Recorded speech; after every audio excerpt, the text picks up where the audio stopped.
lesson of a seminar from history in English. So we shall continue from the previous lesson that we had like 2 weeks ago, because 1 week ago you had this ceremony. I'm really happy that you had chance to do this, because we're so lucky. If you ask me or anybody asked me, I saw it on that like by 2 weeks, and so I'm also glad that we had this chance to talk and see each other. But we will move on. And the 2 weeks ago we had this prosvetové na príčiny. So we'll go on today with the same thing, but we will go on the uh, prosvetové na generally. What I shall use, I was planning to give you your assignments from the spring, but still there, if you remember, there was no First World War. So by the time we come to totalitarian regimes, to communism, fascism, Nazi, we'll just follow my presentation that is in here. 2 weeks ago, I gave you this Slovak presentation from Staršlivosti 20. storočia. If you are interested, we can just have a brief overview, but I think it's not necessary because we have the same presentation. I use it at Slovak lesson. So in my opinion, I can go on, okay, in here, and we'll just check it out with more pictures at Slovak lesson. So what we do is just pass very quickly through the presentation that you already know very well. So the previous lesson, I give you the reasons, and I think we believe we ended up somewhere near colonialism, that we had these colonies for each country. You had it in the notes according to from the 19th century, according to each country. And I picked up the most important countries from Africa, Asia that are in there. What else? From militarism, that's just explanation that all these countries had to build like a huge military with especially navy, modern types of not cruisers, but battle cruisers and uh, torpedo launchers and so on. Of course, they got different books, names for this. Germans, for example, started to develop submarines that became their ultimate weapon for both world wars, but also not only like with rifles, but with machine guns, with poison gases, gradually also airplanes and tanks and so on. And they introduced it during this conflict because when they can't move on the front line, that was the end. Okay, what else? Through the other reason was revanchism, that was just filled or feeling to bring revenge upon your enemy that he had committed to you before. That was case of France, for example, Bulgaria, that wanted to change the previous situation. And in many books, you read about the clash between liberal and conservative ideologies. Maybe I will move to these alliances, and this is maybe something to compare with what is it, whether if Germany was really conservative country, because concerning economy they were pretty liberal. Austria-Hungary was changing a lot, and they kept being conservative in their nationalistic politics, especially in Hungary, because of Magyarization, what caused resistance of Slovaks, Croatians, Romanians in Transylvania, and of course then loyalty and how to say moral of Austro-Hungarian armies in the First World War. Later, Austro-Hungary was joined by Italy, and also Italy, just like Germany, wanted to change these colonial imperial systems, and that's why they joined this triple alliance in here. But Italy, on the other hand, was much more liberal within the politics as constitutional monarchy. They had a parliament and pretty more democratic. So that's why it made them more liberal that they changed sides in 1915 to join the Entente powers. On the other hand, some countries like Russia was not liberal at all and was very conservative, and they couldn't sustain their actually only attempt was their only intention in this war was to spread their dominions, help Slavic people, but only in order to build up their empire even more. Okay? Dobre, decka, ja si na chvíľku preruším prednášku a skontrolujem si len vašu účasť. Tu som sa to ešte nenaučil, takže ja si tú účasť skontrolujem tak, ako som vám nakázal, že na Facebooku mi dajte lajky, stále iba nejakých 6, áno, už ste to našli viacerí. So cool. Okay, let's go back. Let's go back to presentation and like this. Okay, What is the point? Also, Russia, how they evolved in 19th century with Alexander II and Nicholas II politics, was that they made country liberal, and at some point it stopped. Then liberalism, now that's why it was revolution of 1905. And that's why also people, soldiers fighting in Russian armies, not willing to fight very often. So just like Czechs and Slovaks were deserting, changing sides to Russian army, Russians were actually many, like so say Poles and so on, were deserting to Austro-Hungarian German armies. On the other hand, that's why they made them end up in 1970s. Okay, what else? Because at the beginning of the war, Bulgaria and Ottoman Empire joined this triple alliance. We changed this name to Central Powers. It indicates their geographical position in Central Europe, and that's how we call them, Ústřední centrální mocnosti, you know it all. On the other hand, of course, the Entente powers started with French-Russian alliance for 1894, and then the other French United Kingdom, French-British alliance called the Entente Cordiale, that is like heart agreement or something like heartly agreement. This Entente was later joined by Russians in 1907 when Austria-Hungary annexed Bosnia and Herzegovina. That had been a protectorate of Austria-Hungary. That made especially British to realize that probably Germany and Austria-Hungary are bigger enemies, and it's good to be to have alliance with Russia, just like French had. So they promised to help each other in kinds of triple entente and triple alliance war conflict. Because the conflict started proclaiming war on Serbia, uh, so Serbians, voluntarily or not, became part of the Entente powers. The same thing happened for Luxembourg and for Belgium that were being invaded, and later on, more and more countries joining the conflicts. So when we summoned the pretenses for war, there were alliances, system of all these reasons. Then also the Balkan Wars, because the creation of Bosnia Herzegovina and Bulgaria and Serbia in 1977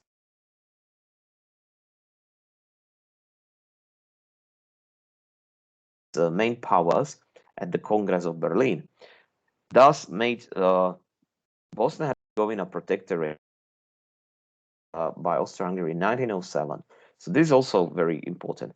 And then First and Second Balkan War of 1912 and 1913 made like other things that you saw the map of Balkans with this ethnic structure and actually discontent of Bulgarians and Ottomans with the results of war and made them like Serbians still fighting for their independence. And finally was the assassination of Franz Ferdinand d'Este in Sarajevo on 28 June 1914. As you know, that he was accused.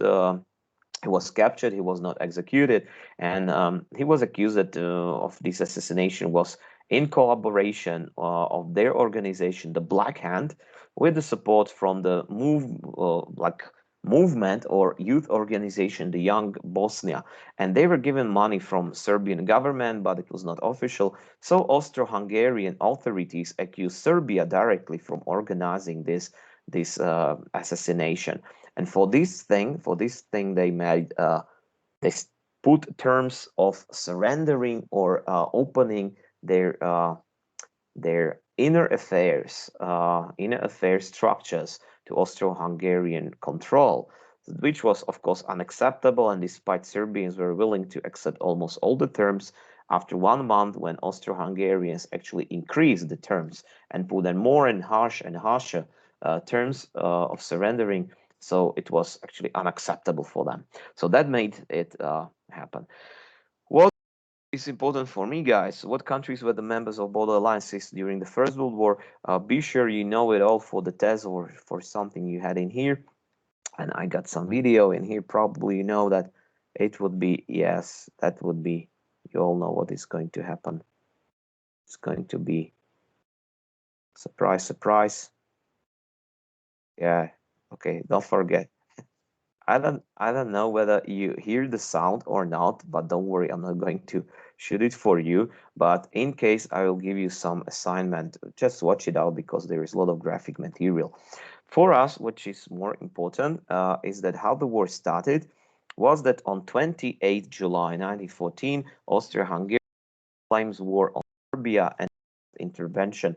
Serbians still had this enough power to defend, and thanks to heavy artillery on the borders, they are able to defend and keep Austro-Hungarian army for about more than 1 year outside of their territories. And only they have to wait until Bulgaria and Ottoman Empire enters the war and attacks them from the east. And that was done when Serbian army had to retreat down to Albania, that was neutral, for now occupied by Serbians. And here British ships transported them to Rhodos, that is islands over in here, down near the Ottoman Empire. And they, like, how to call, re-establish Serbian army in emigration, just like Czechoslovak legions. They were fighting in the fronts in the Balkans and also in the Western Front. Only at the end of the war, Serbian army helped Greeks to join back, to attack back these lands. When Austria-Hungary invaded Serbia, Serbia had a long-term, long-time relation, friendship, love with Russia. So how this cartoon depicts when Austria tries to attack Serbia, Russia immediately is coming to proclaim war on Austria-Hungary. Immediately, according to Triple Alliance Alliance, Germany proclaims war on Russia. And because they know that what's going to happen, Germany proclaims war on Britain and France, who proclaim war on Germany and Austria-Hungary both. There are actually like 1 day each, or actually couple of hours difference, that what country proclaim war on who, and that would be the case of guilty. And of course, Germans or Austrians wouldn't inform their own population that they were like the bad guys and they invaded, because they said, "Oh, Serbians attacked us first," so on. So in each of the countries, that will be kind of our image that they were the good guys at war. I will often mention Indiana Jones, I know, but there is one nice scene in the front lines, in the trenches, where some soldiers try to explain to Indiana Jones with like spoons and I think that figures from a chess, that who is fighting for who and why Belgium is fighting for Serbian king and so on. Many pictures that I used are from this side, from this website, 40 maps that explain World War One. So you can just check it out at vox.com. And like alliances and how Germany looked like inside, borders of the Balkan Wars. What is happening? Okay, my ad block, thanks. Okay, also in Africa, that what I've already told you. First map is showing the how Allemagne is German in French, how they invaded Luxembourg, Belgium, and how was their plan to attack France and attack Paris. Just like in the War of 1870, the Schlieffen plan. Suppose that they can just cross neutral Belgium and destroy French armies very quickly. What happened? That Belgium army really resisted harshly, and also with the help of British army coming to Belgium, this traditional friendship, they slowed them down enough so that French were able to stop Germans like north of Paris at Marne, and they start to build these front lines and trench lines, and gradually they made lines between the Ardennes, the mountain range, but because they're fortified on the borders between Germany and France so hard, so all the warfare was actually in northern France and in whole Belgium in here. But during the war, there were actually no major invasion on German territory. So that was the thing.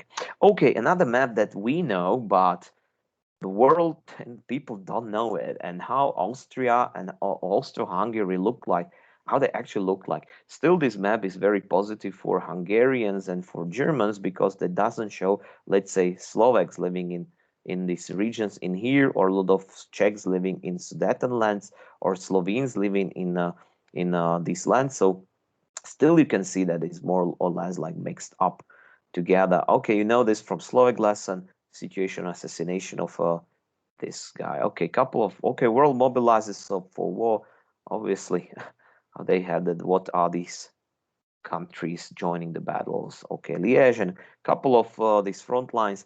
You know that what probably you will not avoid will be the test and oral examination from history in English and also in Slovak. But as you know, and you shall realize, I believe you'll have chance to read to try out more tests. I can give you like kind of this map, and how can you, for example, get to know what is what is the situation or the war when I erase, for example, this one that you see, for example, Germany and Ludendorff and Russian First Army. So you got some dates, for example, in here. When you see the name Ludendorff, Erich von Ludendorff was this Adolf Hitler's first attempt general from the beer putsch. So this kind of like indicates that probably this is the First World War and not the second one. Okay.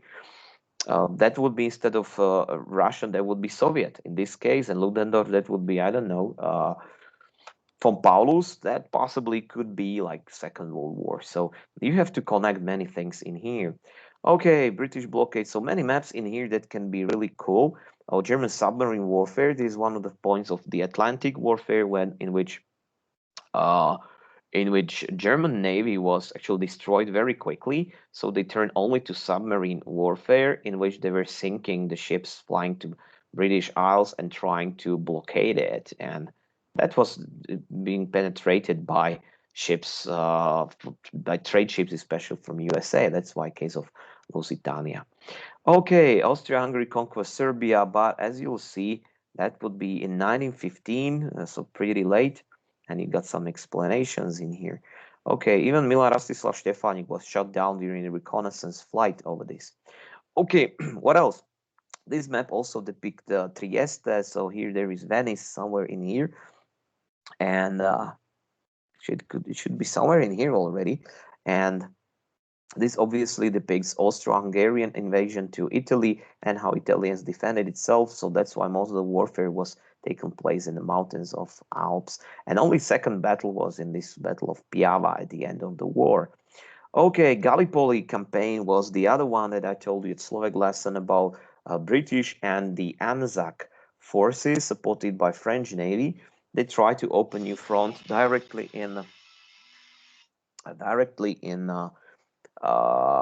Ottoman Empire, that is the Strait of Dardanelles, that brings you to the Marmarian Sea, and then access to Istanbul, the capital of Ottoman Empire.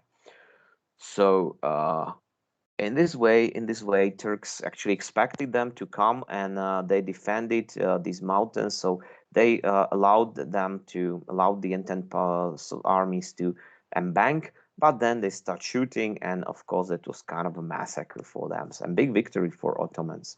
Okay, Verdun, another battle of Verduns for each war between German and French. High point of the Russian war effort actually depicts Brusilov offensive in Poland and Belarus and Ukraine, then in the Balkans, and it should be actually also the previous offensive from the previous year of 1914-1915 when they got to this line, which is actually eastern Slovakia. You know, I told you about Medzilaborce, Svidnik, Humene, Sobrance. So these places, these places were taken by Russians for a while. Okay, Battle of Utlan was this destruction of German Navy in here, where the war stood in 1916. This is a nice map actually. The West Front line, nothing happens. The Alpine Front, the Balkan Front, and the Eastern Front. After this Brusilov offensive, that Russian armies got very far to Poland, so they were besieged by German armies that were moved from Western Front to help Austro-Hungarians, and the front line really ended up somewhere in between of Belarus and Ukraine. So it was not moving for about 1 year until 1917. Okay, war outside Europe. This is in Africa, so they were kind of like colonial troops. Again, I recommend you Indiana Jones when he himself led with other like two colonels of Belgian army, like contingent of Congolese soldiers who marched to Tanganyika, to Tanzania to fight. Similar German troops consisted of Africans and all commanded by white lieutenants. Okay, naval radar, it's not important. Britain conquers Palestine. This is another word that is coming from Britain because Ottoman Empire was another important state, and also the case of Jews living in Palestine, that Britain promised Jews to create their own state, and that was case when they tried to British intelligence services tried to motivate Arabs living in the Middle East in rebellion uprising against the Ottomans, and it was a success. So thanks to journalist, historian, and archaeologist T.E. Lawrence, a man who was called Lawrence of Arabia, and very famous, kind of a spy who organized this in Saudi Arabia that started to fight, but also attacks in this Palestine and Lebanon. And also there is very famous movie Light Ride that is about the Anzac forces with their light cavalry attacks. Indiana Jones used also some scenes from this movie because it participates also in here. And this is a case how, yes, I told you, Lawrence of Arabia and Britain's betrayal of Arab allies because they promised them to have like a whole Arab Union, but Arabs were given only one part of it, and Syria and Lebanon became like colonies of France, while Iraq was occupied by the British. So which was kind of betrayal for them, and only Saudi Arabia remained important. During the war, is another nice map depicts also the Ottomans used this war with continual genocide of Armenians, and this is not nice but sad map of how estimated killing about 1.5 or maybe 2 million Armenians in Western Armenia. What today there are only a couple of thousands or hundreds of thousands of Armenians remaining here. But Turks, if you ask them, then most of them probably would deny even existence of Armenians ever in the territory of contemporary Turkey in here. So historical Armenia, as you can see in maybe Middle Ages. Okay, technologies of war. I'll show you also. These are like trench lines connected with the corridors and villages with the basement in here. Super gun could hit target 8 miles away. You know what I'm talking about. It's about the artillery, but this is especially about the sky ships in here. The thing that could actually cross over the trench lines was the tank, which was British invention, and using the specific design was able to cross over the trenches and also barbed wires. So protected with this, followed by soldiers, it became important weapon at the end of the war, but with small numbers. So we have to wait for the Second World War. Okay, the Red Baron was a nickname for flying ace Manfred von Richthofen, flying or airplane in red color. That was a super great spotted time. How to call it, like fighter, stíhačka, and with it was actually 3 plane, trojplošník. He was able to fight down, like bring down about 80 or how many victories, I'm not sure. So read the article. Okay, French Royal War Navy to support the country. Okay, Allied victories. Okay, in submarine warfare.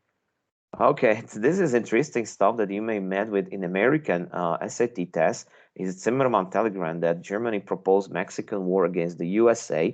Actually, there were some crazy proposals to bring Mexico to fight on the side of the Central Powers against USA when the USA entered the war. But on the other hand, probably it was also provoked more by American intelligence services to, how to say, raise alert of US public about that. The war may come also to American continent. You may not know, so it would be good to enter the war before Mexicans would start up the war and invade like Texas, for example. The Zimmermann telegram. Okay, USA mobilizes the war. For us, it will be important because about 2,000 Czechoslovak legionaries had to come back home, their homeland, to America to join American forces. I can tell you that Indiana Jones avoided it because he falsified his passport and accepted Belgium and later French citizenship. So he had more of them and it was kind of kept secret. Okay, the other thing that's in here in 1917 was that there were 2 revolutions in Russia, and the second revolution ended up with the victory of Bolsheviks, who, when they seized power, they started to negotiate with Germans because Germans helped Vladimir Lenin to come back to Russia and start up the revolution that would be successful, and it was successful. So Leonid Trotsky traveled to meet with the general staff of German army, and they signed a Brest-Litovsk peace on 3rd March 1918. Germans reacted very quickly that they invaded those lands and actually marched the lines where Russian ethnic territory started. So they occupied the rest of Latvia, Belarus, and Ukraine, and also Estonia. For Germans, they said they were to deliberate those states. But Lenin, at the time, to prevent not only Germans but even Entente powers from intervention against Bolsheviks, so he issued the law or act of self-determination of nations, Zákon seborčení národov, in which he gave independence to non-Russian nations. That's why Finland and all these countries seized independence, and Germans later on had to abandon these territories. So in 1920s, in 1919, Estonia, Latvia, Lithuania, Belarus, Ukraine were independent, the same with Caucasian republics, and even in Central Asia. Of course, Finland remained independent, but during this civil war, Bolsheviks or Soviet Russia invaded Caucasian republics again and Central Asian republics, Ukraine and Belarus. Estonia, Latvia, Lithuania were occupied in 1940. During this winter war, only Finland defended itself, and this is how Soviet Union remained until 1991. Okay, Kaiserschlacht. This is how they called Germans this spring offensive of 1918, and tried to deploy all the armies coming back from east, but it was not enough for them because there were already American army coming in here. New weapons were being used like these tanks and also better airplanes and better artillery. So German Schlacht offensive, Kaiserschlacht, was not successful, and during the summer and September, the frontier, the front line was moving closely to Germany and Belgium. But until the end, until 11 November 1918, no food of the Entente soldiers soil of the land of Germany. So yeah, this is very important thing, a very important map. Food shortages in Europe in 1918. It gives you idea how probably how the countries were suffering and why Russia or Austria-Hungary actually dissolved in revolutions, and those who were not fighting. Consequences of war with new borders, will come to that point. Well, probably next lesson. I'm not sure that we can come to that today. And devastating economies for each country. So really, I strongly recommend you to study these maps. Also, what I told you that about division of A and B. Again, Indiana Jones, as interpreter Woodrow Wilson at Paris Peace Conference, was present at the moment when French and French president and sorry, President Minister of Foreign Affairs and British Prime Minister just put a big map on the floor, and they just draw a line in the middle and made like, this is ours, this is yours, and that's all. Sykes-Picot Agreement. Okay, Bolshevik Revolution, another map, another topic, and that is all. So I can check also one thing if you are following my lesson. Okay, Daniel uploaded. Shall I click on it, Daniel? Oh, you just found it, the YouTube. Okay, don't worry because there are more things if you decided to put this mini war series. 12 people are watching, and as I can see, even people, okay, all of you, excellent. I'm happy. I'm happy that you follow this. Okay, so let's move on. Let's move on. I'm happy that we are not interrupted, and for me, it's probably the thing that I shall use Microsoft Teams, because it's all the time interrupted, but no assignments, no zadania for the others, only tests. Unfortunately, I shan't have time for reading all of these. Okay, so again, we had these maps explained, and nice cartoon that I really love is the German cartoon, like trying to touch some Belgian girl after already harassing Luxembourg, but she smacked him. Of course, it will probably not help a lot soon, but it actually stopped and slowed down German offensive of 1914. Now you have all these things depicted. So among the new weapons, this is important to mention them, because then it's explanation why the trench war started, and it's machine guns that control and kill, like within one day, like 70,000 British soldiers. That was the most terrible day for British or English army ever. Trench lines protected you, but also prevented you from offensive, like to cross it out. So really, after a couple of years, the woods of Ypres looked like this, and it was like destroyed. Other things, as you can see, airplanes flying over the trench lines, and but because when when you meet these guys, like I can see German airplane from my French airplane, we can just wave like hello, but you should like bring him down somehow. So start shooting at him. At the time, machine guns were too heavy for airplanes. You needed better machines. I mean, better engines. When the engines were becoming more and more efficient, so you could like start put these machine guns on airplanes and bring the reconnaissance airplanes, replace down. This is how these fighter planes came to be, and this is what we call stíhačky. When there were more engines and better efficiency of those engines, they could actually take more machine guns, and it should carry bombs in here. And this is how bombing planes, bombers came to Chile, bombarderi. Barbed wires, American invention. Poison gas is German invention, and tanks, British invention. All of them causing this. So what I told you about Balkan Front, I believe I mentioned all of them.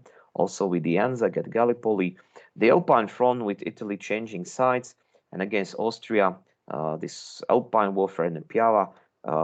Concerning, actually, when you travel, when you study abroad, I think that you should remind it to your classmates and to your teachers if you talk about this Italian front, that Piava was a ultimate battle for Austro-Hungarian army, after which Austro-Hungarian soldiers were not willing to fight. Coming back, they just didn't give anything about anything. Coming back with anarchist Bolshevik minds, plundering the town, cities, drinking in the pubs without payment, the lynching people in the streets, hanging them on the street lamps. And this is in this kind of anarchy caused by veterans from Piava, caused the thing that they were that new states were being created in this democracy or revolution or whatever.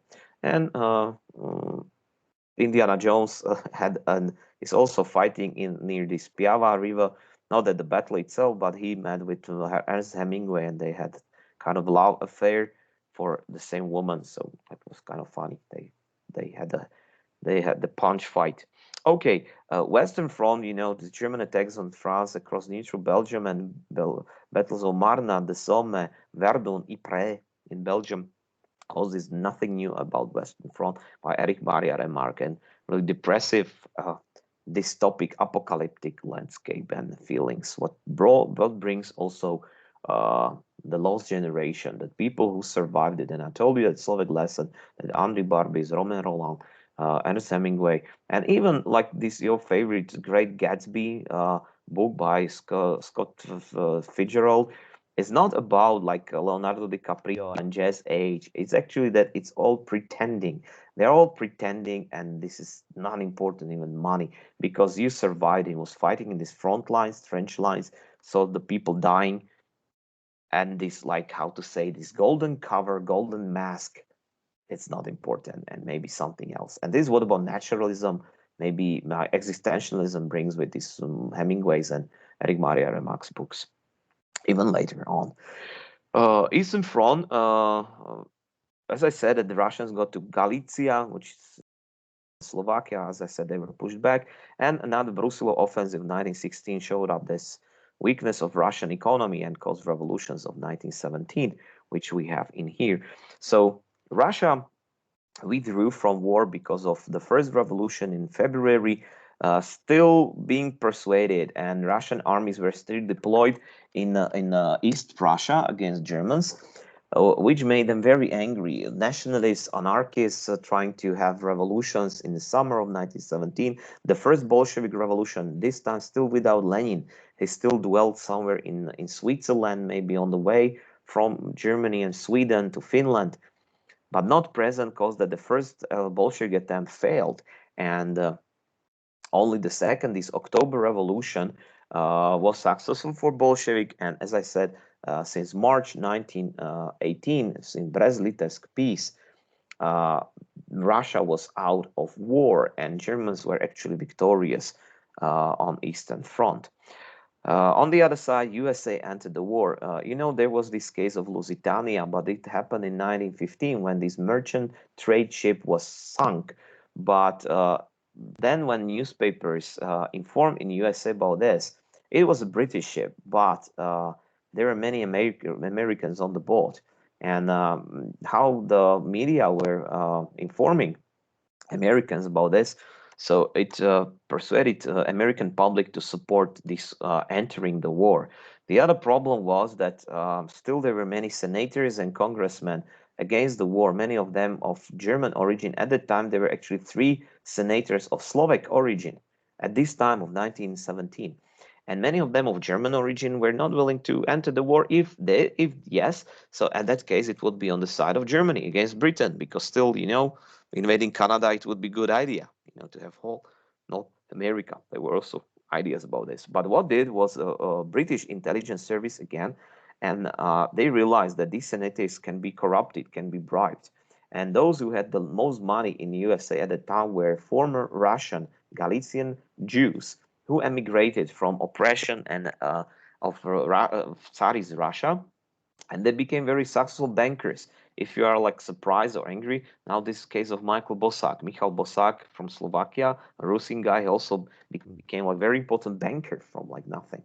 And these guys, these bankers in Wall Street, were promised by British intelligence services that in case that USA would enter the war on the side of the Entente powers, then Palestine would be given to the hands of British, who shall create, who should create, and when will create the state of Israel for Jews, which may then also gradually they somehow bribed and persuaded and lobbying. In America, there is this lobbying is kind of official way how to persuade senators, and they supported Woodrow Wilson's, the president of USA, and like proposal to enter the war, and they did in 1917. Still, it took about like half year for American army to train enough enough soldiers to go to war, but every day of 1918, 10,000 American soldiers were arriving to Europe.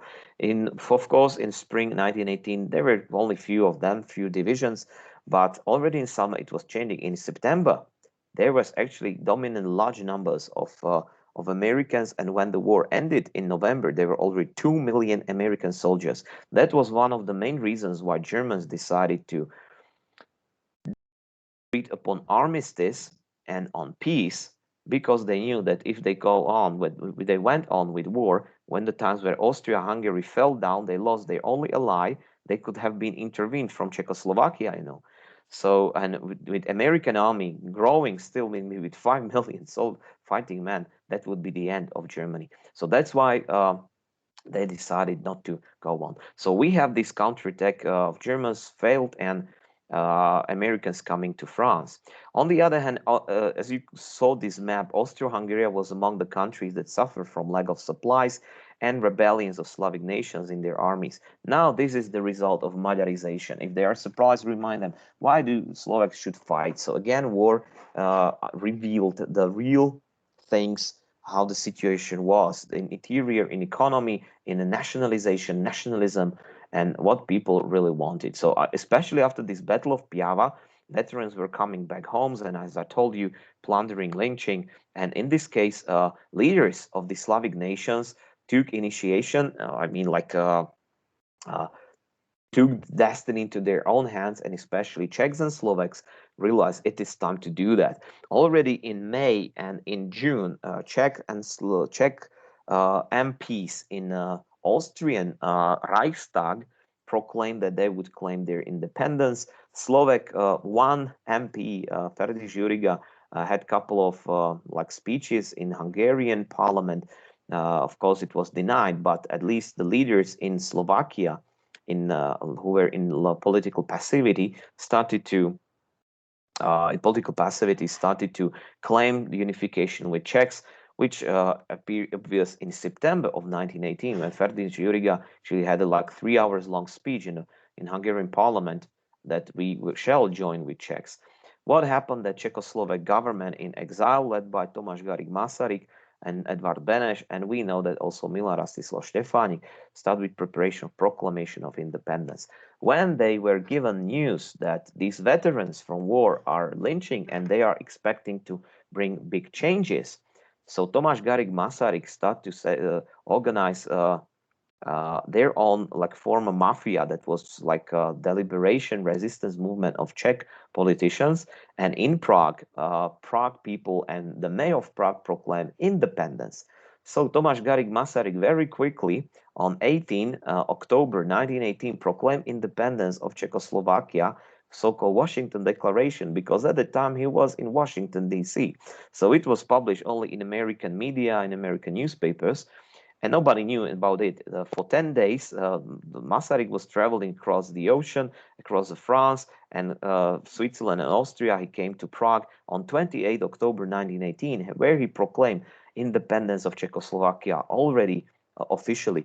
By that time, within 10 days, in Czech lands, people in every town and village were raising Czech flags, that this was white and red, and proclaiming independence, joined with Slovaks too. 2 days after proclamation in Prague, Slovak political leaders from May and the Slovak National Council met in Martin in Tatra Banka building, and not knowing what was happening in Prague, only knowing something is happening, they proclaimed in the so-called the Martin Declaration the joinment and unification with Czechs within Democratic Republic. So you see that Czechoslovakia proclaimed independence. You know that it, especially Slovakia, took many months, a couple of months to cease to control for Czechs, but Czech lands were actually independent. So 10 days or 11 days after them, even the same thing happened with Serbians coming back from Greece, invading Serbia and deliberating it, gradually conquering Bulgaria, and the Croatians also proclaiming unification. The same, actually, the first one who started it were Slovenes in Slovenia and Ljubljana and Maribor. They start and claim for unification with Serbians and Croatians and Bosniaks. And gradually also the kingdom of Serbians, Croatians, Slovenes was created since 1929, called Yugoslavia. Now, how Austrians didn't they know about this? Charles VI, the emperor since 1916, when finally Franz Joseph died, he actually at the beginning he had attempt to make armistice with the Entente powers, but there was another attempt that Germans realized about the secret like negotiations with French and British intelligence services, and they warned Charles VI that if he obeyed this Sixtus, that was the Minister of Foreign Affairs, who actually allowed these negotiations, Sixto Afera, they realized that what is happening, that they warned him that they shall occupy Austria. Hungary made it part of Germany. So Charles VI, he refused that. But the end of the empire from the side of Czechoslovakia and Yugoslavia meant that immediately in Austria, people start to rebel, in Hungary too. In Hungary, in Budapest, people start to rebel, and they proclaim the republic that would be democratic and also open-minded and liberal, and giving free language rights for Slovaks and Croatians. But it was already too late. The same thing happened in Austria when Charles VI realized that his monarchy is just falling apart. He abdicated and gave power to the government that proclaimed free elections, neutrality, accepted also peace terms, and became neutral so far. Still, this hate and discontent from the results of the war, that Austria lost almost everything, and later on Magyars lost Slovakia and Transylvania and Vojvodina. So this hate caused them very quickly to join this fascist side, and Austrians will come, Adolf Hitler coming back and join reunification with Germany, or unification with Germany. That was Anschluss. The same thing with Hungarians, that their revisionism became main part of their political scene in here. So in this way, Germany, realizing that Austria-Hungary is falling apart despite winning in Eastern Front, but Americans coming to Western Front, That would be the end for them. So Wilhelm II realized that he has no other chance only to offer peace terms and armistice. On 11th November at 11:11 and 11/2, 1918, the General Staff of German Army met with French leaders and British leaders, and in the train in Compiègne Forest, they signed up this armistice. For them, it was only armistice. And later on, they would agree upon peace terms. But while these peace terms were being prepared by the Big Five, Big Four, and Big Five in Paris, by Americans, British, French, and Japan, and Italians, Germans expected to be called there. And the thing is that when Wilhelm abdicated, he also gave power, just like in Hungary, to the government that proclaimed new constitution, new elections, and liberal democratic Weimar Republic. German Republic. So in this way, these guys who came for negotiations were invited in January 1919 to Paris Peace Conference. They were given already peace terms ready, of course, from the point of view of the Entente powers. So for Germans who were not for the war, who were fighting the Kaiser and believed that Germany can be equal to other countries, not this imperialistic but democratic one, were offended, insulted again. That's why you have the main reasons why the war would happen again. What shall we have in here? Another YouTube watchcom. So probably that would be another video by John Green. So I should get ready to stop it, not to scare you. No, what is this, guys? Okay, this is nice footage from British army fighting in First World War. That would be, I think, colored later on. Yes, so uh, the footage that you have in here was added with colored Scottish soldiers. So interesting video, okay, about how they were fighting. And with color, it's much more realistic. It's not only black and white, it also gives you idea about that it was really dark. Yeah, British smiles. This is really symbolical.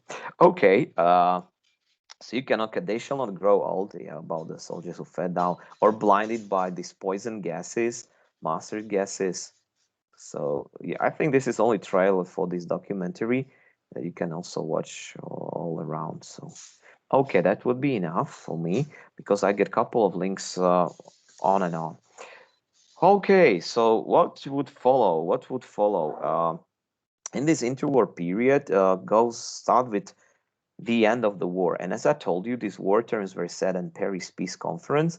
But as I told you, the so-called the Big Four, which was American President Woodrow Wilson, from British Prime Minister David Lloyd George. If I were you, I would check their appearance, how they look like. You never know what personalities may appear in the test, in April. French Prime Minister Georges Clemenceau and Italian Prime Minister Vittorio Orlando, actually good friend of Milan Rastislav Stefani. And they introduced treaties among the rivals, and they should be guaranteed by newly established organization called the League of Nations.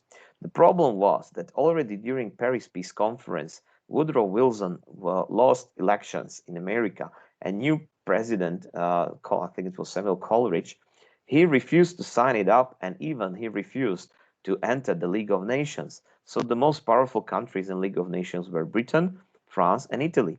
But Britain was not very willing to give France as much as it get. And for example, they were not very happy about independent Czechoslovakia, small Hungary, and so on. For Britain, it would be cool if Austria-Hungary would be still strong and safe, because that would be kind of like equal to Germany.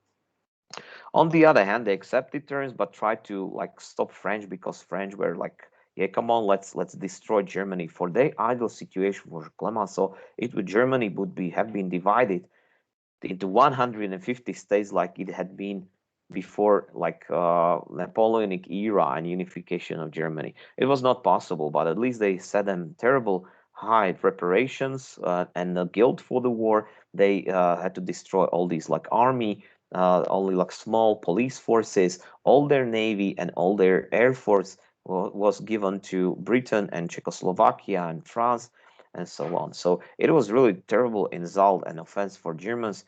And despite the German Democratic Republic of Weimar survived for like 15 years, it really struggled, terrible problems, especially with economy and hyperinflation and destruction. So what you have in here, so reparations, destruction of the military power caused disorder, political turmoil. This turmoil appeared already in 1919, where Germany had to fight against big Bolshevik uprising in Bavaria, that where these communists, Karl Liebknecht and Rosa Luxemburg, proclaimed Bavarian Soviet Republic. That motivated other Soviet republics in Hungary, that was Bela Kunz, who invaded Czechoslovakia in Prešov and Košice. They proclaimed also Slovak Soviet Republic. My tieto tri republiky nazývame rádové republiky, pretože Soviety sú rady. Čiže rádová republika znamená ako Bavorská republika sovietov, alebo rád. Hej. Oni myslia robotníckých rád, národných rád. Okay, what else? But somehow they survived another 1923 when Germans were not able to pay reparations. There was demilitarized zone in Alsace-Lorraine, and France invaded it, occupied. So Germany didn't have any factories and coal mines to pay off these reparations, which caused another uprising by fascists, because even Italy was unhappy with creation of Yugoslavia, not giving any colonies. So very quickly, even Vittorio Orlando would be replaced by fascist Mussolini in 1922. And Britain remained isolated again, not caring about continents. So only France remained in here. And also that's, in these terms, you have to understand, like Czechoslovak or even Soviet foreign policy in here, or maybe creation of Little Entente, alebo Malá dohoda.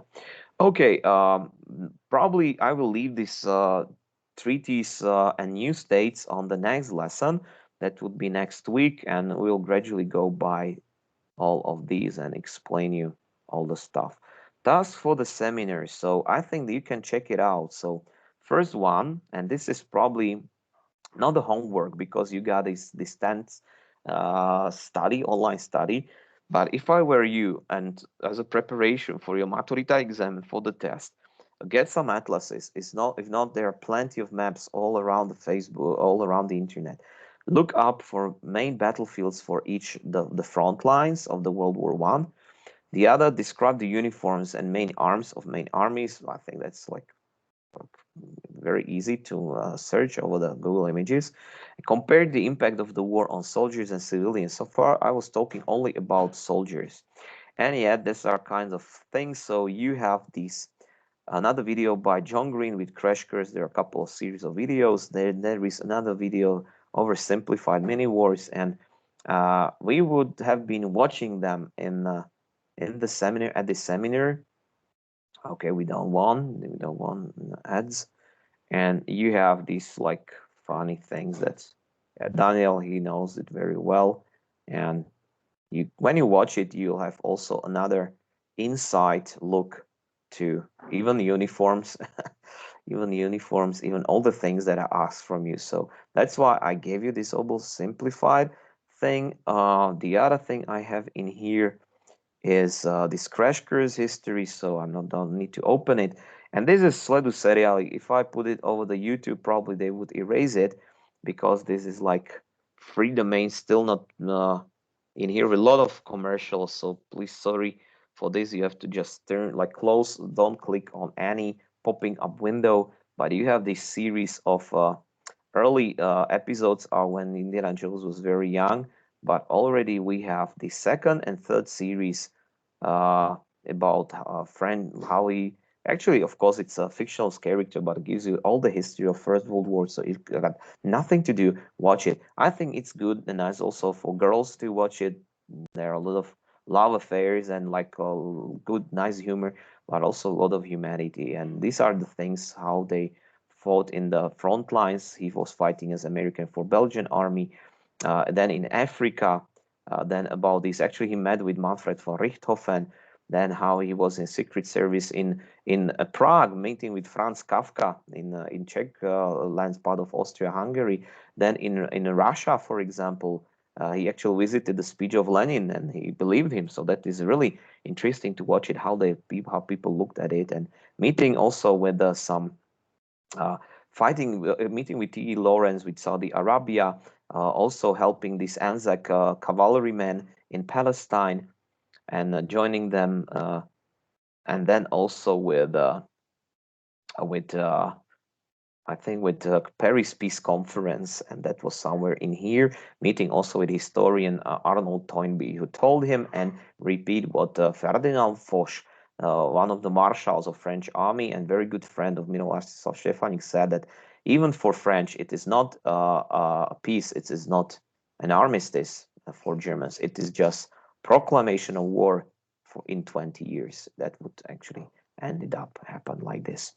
Okay, guys, so that's all from me, and this was my first lesson. This was my first lesson over the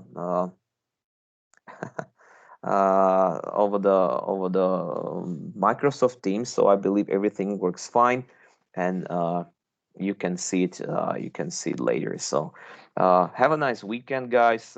I got no homework for you, only from composite work that I expect Daniel and Karma to send me today, the first version. And for the next week, I appoint two people to hand me their four personalities task, and if there are no volunteers, I appoint Christine Katsabanova and from 5B and from C Patja Bučíková. Okay, Kika and Patja, you are supposed to hand me next Friday to send me your first draft, or not draft, first version of four personalities presentation. We are not going to present it, and it will be only for me, and that would replace maybe this 20th century test or something like that. Okay, if anything is unclear, just comment on this video, write in the conversation, and that's all for me. We run out of time, 1 minute. So, okay, guys, that's all for me. Have a nice weekend, and keep safe, stay negative, and have a nice weekend. Bye bye. Thank you. Nice weekend. Bye. Bye.